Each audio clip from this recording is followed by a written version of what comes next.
প্রতিদিন মানুষের সাথে, মানুষের পাশে। আপনারা দেখছেন নিউজ বাংলা প্রতিদিন। আমি গীতা। দেখে নেব আজকে হেডলাইন্স। জয় বাংলা। আজকে বাংলা পক্ষ সংগঠনের তরফ থেকে আমরা চন্দননগর থানায় এসেছিলাম।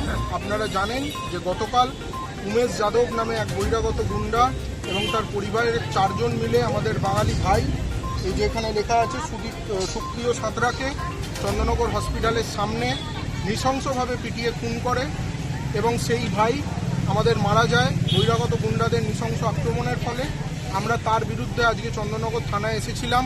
আমরা চন্দননগর থানার ভিতরে গেলাম, অফিসারদের সাথে কথা বললাম, আমরা এই ডেপুটেশন দিলাম এবং আমরা বাংলা পক্ষ সংগঠনের পক্ষ থেকে পুলিশের কাছে দাবি জানিয়েছি যাতে এই বহিরাগত গুন্ডারা অবিলম্বে তাদের কঠোর থেকে কঠোরতম শাস্তি হয় এবং আমরা বাংলা পক্ষ সংগঠনের তরফ থেকে তাদের ফাঁসির দাবি জানিয়েছি। আমরা এই প্রসঙ্গে বলতে চাই, এই ধরনের ঘটনা বাংলার বিভিন্ন জেলায় জেলায় দিনের পর দিন বেড়ে চলেছে। কেন এই ধরনের ঘটনা দিনের পর দিন বাড়ছে? আজকে আমরা এখানে এই চিঠির মধ্যে কয়েকটি ঘটনা উল্লেখ করেছি।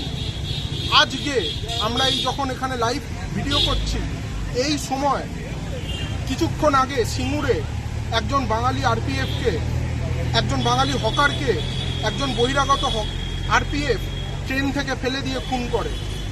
গত বছর চণ্ডীতলা থানা এলাকায় চণ্ডীতলার একজন সে শারীরিকভাবে ঠিক নয়, প্রতিবন্ধী, তার সামনে দোলের দিন তার ছেলেকে নৃশংসভাবে পিটিয়ে খুন করা হয়, পেটে বিয়ারের বোতল ঢুকিয়ে তাকে খুন করা হয়। আমরা তার বাড়িতে গেছিলাম।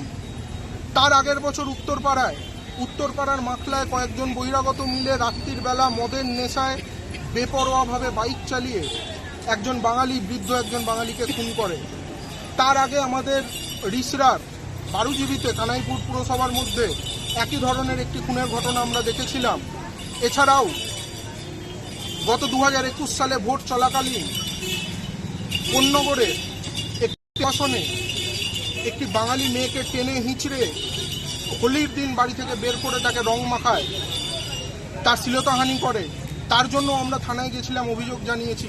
আমরা বলতে চাই যে এই ধরনের বাঙালির ওপর সারা বাংলা জুড়ে, বাংলার বাইরে তো আমি বাদ দিচ্ছি, অন্যান্য রাজ্যে তো বটেই, বাংলার মধ্যেও কিভাবে বহিরাগতরা দিনের পর দিন বাঙালিদের ওপর অত্যাচার চালাচ্ছে।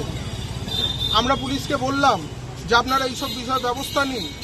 এর আগে আমরা সোমনাথ সিংয়ের ঘটনা, আমাদের স্টেশনের ওখানের একটি ঘটনা, স্টেশনের এপার ওপার দুপারেরই ঘটনা আছে, আমরা বিভিন্ন ঘটনা বিভিন্ন সময় জানিয়েছিলাম। আমরা বললাম যে আপনারা এইসব বিষয়গুলো কঠোর হন।